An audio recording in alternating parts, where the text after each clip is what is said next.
Hej och välkomna till Novaportalen. Vi står och sänder live här på Harmoni Expo i Solnahallen. Idag är det söndag och vi har med oss en väldigt speciell gäst. Det är nämligen ingen mindre än Zarathustra. Vi kommer göra den här intervjun på engelska för att han pratar inte svenska. Så att we switch it over to English now. It's just the introduction. Welcome. Well, thank happy you very you could much. Join us for our interview. Yeah, I appreciate it. Thank you for having me. You're welcome. And you're working with fifth dimensional quantum healing and fifth dimensional quantum awareness. Yes. Tell us a little about that. Well, the fifth dimensional quantum healing and awareness is about raising vibrations to a higher frequency in a very short period of time. And the goal is to transform the recipients, the audience, the participants, and changing people in cellular memory and taking old information out of the cellular memory and replacing it with brand new information. And how do you do that? The way to do it is by raising their vibrations to a higher frequency. So I've developed different kind of techniques and methods of active meditations that helps the person to go from their mind to their heart. So that's how we basically do it. And how is your own stories? Like, how come you came into work with this? Well, When did it start? my spiritual quest started 30 years ago. And there was a series of different events that led one thing to another. But I came across some powerful healers in 1989, 1990, and in 1992 I went to India and I had an encounter with my guru, my main spiritual teacher named Poonja Ji, Papa Ji. And his message was very simple. He was basically speaking about being silent, being quiet. And if you're capable of getting out of your head, not thinking, and coming to this quiet and silent place within your heart, then your vibration starts to change. So that's how it started it. And of course, eventually I was led to some shamans, healers, other teachers. And in 2009, I became fully activated as a healer. I had some healing energy come through me, but it wasn't consistent. But in 2009, I had a series of full-on activations. And ever since then, the energy current is continuously running into my body. And what happened at that specific moment or time? What happened is in a period of a few months, from March of 2009 till July, I started to hear voices, whispers in my ear, and there were these beings, entities, identifying themselves to me as my fifth dimensional guides, whispering into my ear and talking to me. And that's how it started it. And how come you think they chose you for that? I have no idea. Have you asked them? Why me? Yeah. Well, you always ask that because when you get out of normal life, the mainstream world, and you get pulled into the spiritual world, it's very confusing in the beginning. And sometimes, I don't know if you've seen the movie Matrix, and there was a part that this guy says, ignorance is bliss. And that has happened to me many times that, oh God, I wish I didn't know about any of these things and I could live a normal life, but it's too late. I don't know why I was chosen to come on this path. Does it, sorry. Yeah, but it happened. Does it become like frustrating in some moments, like the type of work that you're doing? Yes, like anything in life, there's the up times and low times. You just have to ride it.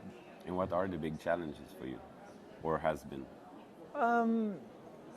Trying to relay the message, and because sometimes you can clearly see that freedom is here, and when you have come to it and you've discovered your inner peace, and you live in this place that it's very simple, and you see other people suffering, and you're trying to point out to them how they can get out of this world of thoughts and emotions, and they don't get it, so it gets frustrating.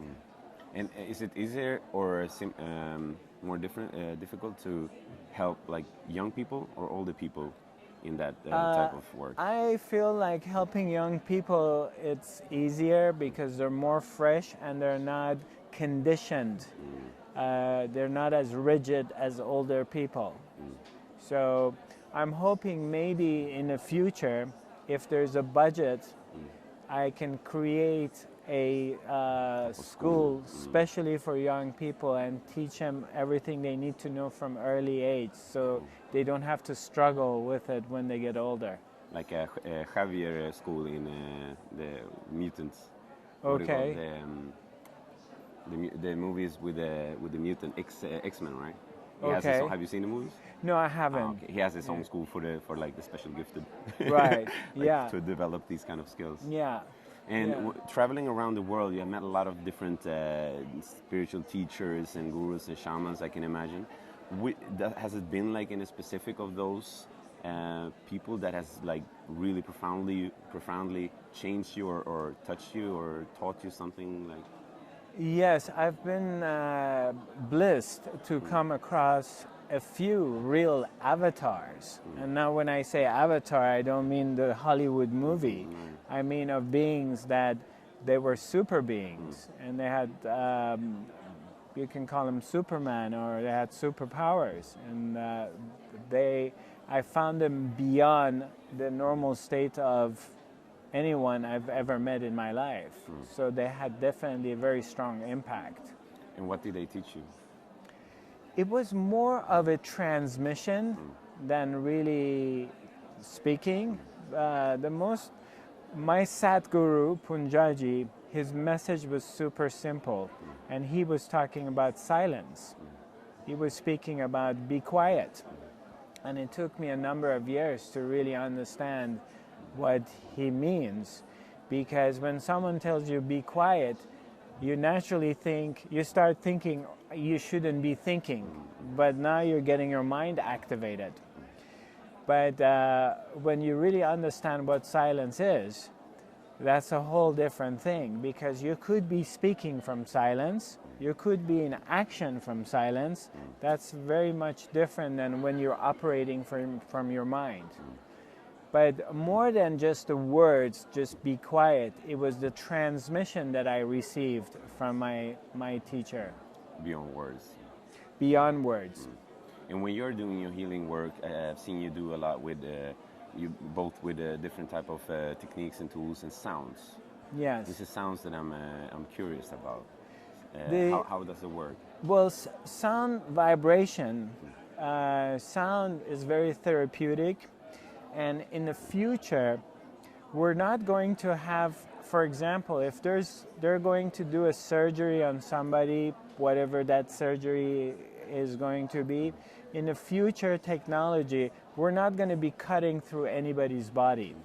Everything's going to be it's only going to be vibrations. And we can change or shave bones or cut through the tissue or shift things in a human body through vibrations, whether it's sound or light or it's wind, like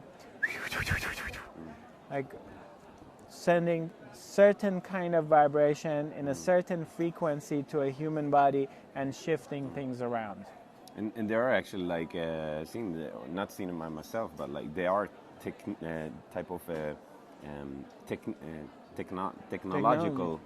technology. Sorry for that. Technology that actually has been since way back that has been working in the same type of way, right? Changing the frequencies in the cells, in the organs, and thereby healing it and changing. Yes. It's basically in the how do you say, in the base it's the same, right? Yes, yes, absolutely. Okay. You know, you can see it in some of the expos that they're having these lasers they've been using. Exactly. And of course, they're using laser in the medical industry. But I think in a close future, probably in the next 10, 15 years or 20 years, cutting through a human body is going to be obsolete. And how do you see, like, where we are right now, the challenges as a humanity and the changes that we have to do, like conscious-wise? How do you see it? Well, I see it that every single change starts with me, with you. We have to change something within ourselves first. If I can't just change something in myself, then I really don't have any rights to ask for change in the outside world. Can I just change a simple habit? Let's say if I'm a smoker, which is, you know, can I stop smoking? Can I change something within myself? If I can change something within myself, then that's going to have an impact in the world. So we've been conditioned, and we believe, and we like to point finger at others, the governments, the systems, and saying this is wrong, that is wrong. But we're not willing to change anything within ourselves. So I feel everything starts with myself. Well, what can we do then? It's like me, for example, when it comes, I know I cannot change the whole bigger picture, and I can only work with myself. But what is it that I can do to be able to create an impact? Right. The more you become quiet, the less mind activities, because this world that we're dealing with, this is a 3D world, and it's a third dimensional world of duality, and it's thought patterns. So the more we get out of our mind, the more we become quiet, what happens is the more your vibration start to rise to a higher frequency. As you become quiet and dive into silence, your vibration rise, and now you're vibrating in a higher frequency. So it's like you've already changed the TV channel. Your reality changes. So it's really an inside job. You don't need to change anything in the world. You just change something within yourself, and then you're exposed to a new reality.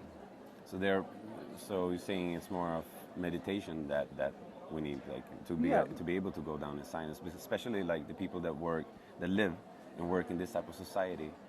It's difficult to cut out all the noises and distractions. Right.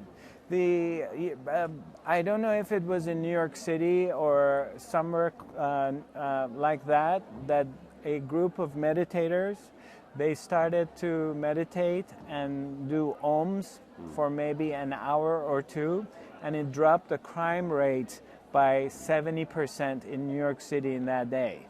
Wow. So if we as a society become very silent and quiet and get out of the fear that they keep feeding us from the media, because the media keeps pumping fear all the time and creates anxiety and gets the mind activated. If enough of us go into silence and become quiet, I guarantee that things in the world will change very quickly. Interesting. And how is the shamanistic community, or not community, but like how widespread is shamanism worldwide today? Well, I'm not exactly sure. I don't have a statistic of it, but it's one in Rio de Janeiro. It's one. Shamanism has always been around, and obviously by the development of the internet and social media, it's becoming more exposed, and it's getting out there more and more people are putting out their abilities and sharing it with other people, because in the past you had to go maybe to Amazons or go somewhere in Africa or someplace to find a shaman, and nowadays it goes both hands. On one hand, there may be a lot of people pretending they're shamans. And then on the other hand, you have more exposure these days. I don't really know how big spread of shamanism is around the world. But you're teaching people your techniques and stuff? I'm going to start for the first time in Norway, which is going to be on the weekend of April 15th and 16th. I'm going to be offering and teaching fifth dimensional quantum healing on a 2.5-day course. What is it that you teach them then? I'm going to teach them the principles of the fifth dimensional quantum healing as far as developing how to open up your third eye, to be able to scan the body, to read the aura, and also how they're able to connect to a human body's field and starts removing all the information out by cleaning the body and transferring brand new information. Sounds really interesting. All right, we're gonna finish up this interview. I'm so glad you came to join us here. Do you have any last words for our viewers? Well, I'm very grateful to be here. What I like to share with everybody is what we're really looking for is already within ourselves. It's not out there. And all that it requires is really to take a few moments, sink into our hearts and become quiet and move from the head to the heart and away from the fear. And there's nothing in this world that you can be afraid of or you should be afraid of. There is no boogeyman. Just sink into your heart, go into silence, and you will see that you're completely connected with the entire existence. Så här, visa ord från Zarathustra. Så att nu när vi är klara med det här så kan ni blunda ner, ta några djupa andetag, så ses vi igen vid en sändning klockan 12 då vi har en till intervju. Tack så mycket and thank you so much for joining us. My pleasure. Nice meeting you. See you.